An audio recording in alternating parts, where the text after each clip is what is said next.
देखिए नेक्स्ट है आपका पर्सनिफिकेशन। पर्सनिफिकेशन होता है मानवीकरण।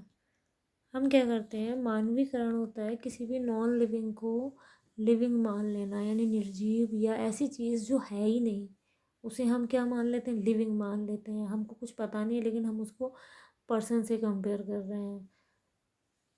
लिसन, इन पर्सनिफिकेशन मानवीकरण में लाइफलेस ऑब्जेक्ट, यानी वो ऑब्जेक्ट वो चीज़ें जिनकी लाइफ है ही नहीं, एंड एब्स्ट्रैक्ट आइडियाज़, एब्स्ट्रैक्ट मान लीजिए काल्पनिक विचार जो होते हैं, are thought of as person having life, उन्हें ऐसे व्यक्ति के रूप में माना जाता है जिनके अंदर जीवन है।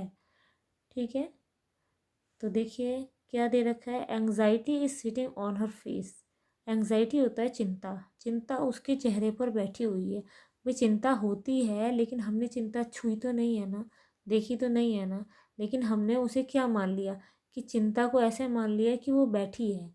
और बैठता कौन है, मनुष्य है, यानी उसे हमने क्या मान लिया, एक जीवित व्यक्ति मान लिया। और क्या कह दिया, anxiety is sitting on her face, चिंता उसके चेहरे पर बैठी हुई है। ऐसे ही हमने लिखा लव इज़ ब्लाइंड, प्रेम अंधा होता है। ये प्रेम हम महसूस तो कर सकते हैं लेकिन क्या प्रेम किसी ने छुआ है, किसी ने पकड़ा है, नहीं ना। तो हमने उसे क्या माना कि वो अंधा है, और अंधा तो व्यक्ति होता है, यानी हमने प्रेम को क्या मान लिया कि वो क्या है, लिविंग पर्सन है, और हमने कह दिया लव इज़ ब्लाइंड, प्रेम अंधा है। अब यही दोनों एग्जाम्पल याद कर लें, अच्छे हैं, डेफिनेशन आएगी। भाई अगर एक लिख कर आएंगे एग्जाम्पल तो 1 मार्क मिलेगा, 2 लिख के आएंगे तो 2 मार्क्स मिलेंगे। आपको पता ही है कि 2 में डेफिनेशन है और 2 में एग्जाम्पल है, 4 नंबर आपके यहीं से पक्के होते हैं। नेक्स्ट है आपका अपोस्ट्रॉफी। अपोस्ट्रॉफी क्या होता है, संबोधन। एन अपोस्ट्रॉफी संबोधन, यानी अपोस्ट्रॉफी में इज़ अ डायरेक्ट एड्रेस, एक सीधे संबोधन होता है टू द डेड, ऐसी चीज़ों को जो कि डेड है यानी जीवित है ही नहीं, टू द एब्सेंट, या ऐसी चीज़ों को जो उपस्थिति नहीं है, और या फिर उस चीज़ों को टू ए पर्सनिफाइड ऑब्जेक्ट और आइडिया, जो कि एक पर्सनिफाइड यानी कि माना गया कोई विचार हो। उदाहरण देखिए, ओ लिबर्टी, लिबर्टी होता है स्वतंत्रता। Why are you so dear, तुम इतनी प्रिय क्यों हो, यानी ये क्या है, ओ लिबर्टी कोई ऐसी चीज़ तो है नहीं जिसे हम छू सकते हैं, ठीक है, तो हमने उसको क्या कह दिया, why are you so dear, तुम इतनी प्रिय क्यों हो। ऐसे ही हमने कह दिया ओ डेथ, अरे मृत्यु कम सून जल्दी आओ, ठीक, जबकि मृत्यु भी क्या है, ऐसी नहीं है। अब आप इन दोनों को समझिए ज़रा, पर्सनिफिकेशन और अपोस्ट्रोफी को साथ साथ। पर्सनिफिकेशन और अपोस्ट्रोफी दोनों ही एक से हैं, लेकिन फ़र्क सिर्फ कितना है, फ़र्क इतना है कि अपोस्ट्रोफी में अपोस्ट्रोफी मार्क लगा होगा। भाई आप इसमें देख रहे हैं, इसमें भी एक नॉन लिविंग चीज़ आती है जिसे हम लिविंग की तरह ट्रीट कर रहे हैं।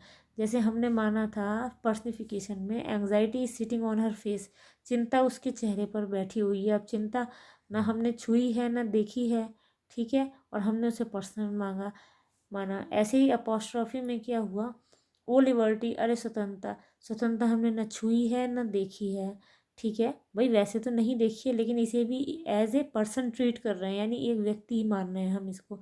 तो क्या हुआ, दोनों सेम लग रहे हैं लेकिन फ़र्क क्या है, इसमें अपोस्ट्रोफी लगा हुआ है। इसे हम ऐसे, अपोस्ट्रोफी की मेन पहचान ये अपोस्ट्रोफी मार्क लगा होगा, और ऐसा लगेगा जैसे हम किसी को बुलाकर ये बात कह रहे हैं, यानी किसी को कुछ बता रहे हैं। ठीक, ये दोनों में कंपेयर हो गई। अब नेक्स्ट है आपका ऑक्सीमोरन। ऑक्सीमोरन होता है विरोधाभास, यानी कि तो अलग अलग चीज़ें, विरोधाभास आप जानते होंगे।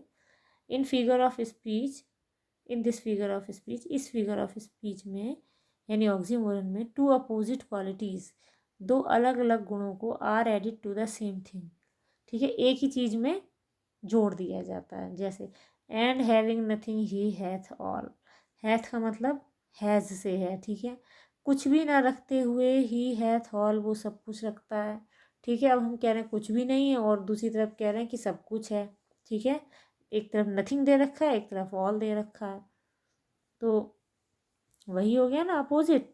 ऐसे ही लाइफ इज़ बिटर स्वीट, अब जीवन क्या है, कटु और मधुर है, ठीक है।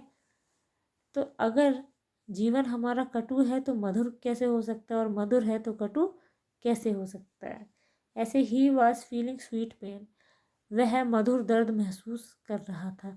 अब दर्द जो होता है, अगर दर्द है तो मधुर नहीं हो सकता, और मधुर है तो दर्द नहीं हो सकता। इसी तरह से it is an open secret, यह है एक खुला रहस्य है। भाई खुला है तो रहस्य नहीं हो सकता, और रहस्य है तो खुला नहीं हो सकता। अब इन चारों एग्जाम्पल में से जो आपको अच्छा लगे आप कोई दो याद कर लीजिए। नेक्स्ट है आपका हाइपरबोल। हाइपरबोल होता है किसी चीज़ को बढ़ा चढ़ा कर कहना, ठीक है। बड़ा चढ़ाकर, बहुत से लोग आपने सुने होंगे बड़ा चढ़ाकर बात करते हुए, वही होता है। डेफिनेशन देखिए, इन हाइपरबोल, हाइपरबोल में थिंग्स आर सोन, चीज़ों को दिखाया जाता है एज ग्रेटर और लेस, ठीक है, बढ़ाकर या कुछ कम करके, ठीक है। बेटर और वर्स, अच्छा करके मतलब अच्छे से ज़्यादा अच्छा करके, और बुरे से और ज़्यादा बुरा करके। देन दे रियली आर, जैसे कि वो वास्तव में है।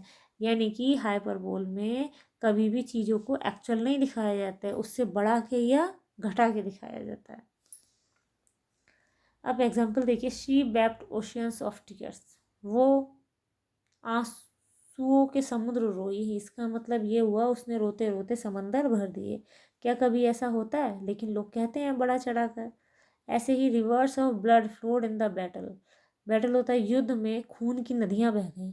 क्या कभी ऐसा होता है? नहीं होता ना। लेकिन क्या बात को बड़ा चढ़ा के कहा गया। ऐसे ही I have not seen him for ages, मैंने उसे, एजिस होता है युगों से, मैंने उसे युगों से नहीं देखा। तो बात बड़ा चढ़ाकर हो गई। क्या युगों तक कोई व्यक्ति जीता है? नहीं ना। तो ये क्या हो गया? ये बड़ा चढ़ाकर कहना हो गया। नेक्स्ट एंड लास्ट है आपका ऑनोमोटोपोइया, यानी ध्वनि सूचक जो दे रखा है ये आपका वो है, ये ध्वनि के लिए आता है। In this figure of speech, इस फिगर ऑफ स्पीच में द साउंड, जो आवाज़ होती है, सजेस्ट द सेंस, वो एक सेंस आपको सुझाव देती है, और मीनिंग या फिर उसका अर्थ बता देती है। यानी आपको सिर्फ सेंस से ही आप समझ जाते हैं कि ये क्या है, ओनोमोटोपोइया है। और इसे पहचानना भी बहुत आसान होता है, लेकिन अब पहचानने के लिए तो नहीं आता, अब तो केवल डेफिनेशन और एग्जाम्पल आते हैं। अब देखिए, द कैट्स म्यू, ठीक है, बिल्लियाँ क्या करती हैं? म्याऊ म्याऊ की आवाज़ निकालती हैं। बीज हम, मक्खियाँ जो होती हैं भुनभुनाती हैं, जो उनकी साउंड होती है उसे कहते हैं हम। I just hear the mew of a cat, मैंने अभी अभी एक बिल्ली की क्या है, म्यू यानी म्याऊ करने की आवाज़ सुनी।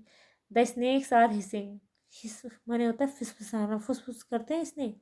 तो सांप क्या कर रहे हैं? फुसफुसा रहे हैं। एंड बीज आर वुजिंग, और जो मक्खियाँ हैं, मधुमक्खियाँ हैं, वो क्या कर रही हैं? वुजिंग कर रही हैं। वही उनकी जो साउंड होती है। हम और वुज जो है एक दूसरे का सिनोनिम है। अब देखिए, इन सब में जो भी दे रखा उनकी साथ में आवाज़ दे रखी है। कैट के साथ म्यू दे रखा है, बीज के साथ हम दे रखा है, स्नेक के साथ हिस दे रखा है, यानी उनकी साउंड दे रखी है। आप इसको इजीली लर्न कर सकते हैं। आप जब ये डेफिनेशन याद करें तो इसमें से कोई दो एग्जाम्पल कर लें। आपके एग्ज़ाम में जो आते हैं, चॉइस तो आती है, ठीक है, तो आप कोई भी 6 अच्छे से, बहुत अच्छे से लर्न कर सकते हैं विद 2 एग्जाम्पल। वैसे आप सभी करें तो बहुत अच्छी बात है, क्योंकि एग्ज़ाम पॉइंट ऑफ व्यू से तो हैं ही अच्छे, लेकिन नॉलेज भी होना बहुत ज़रूरी होता है।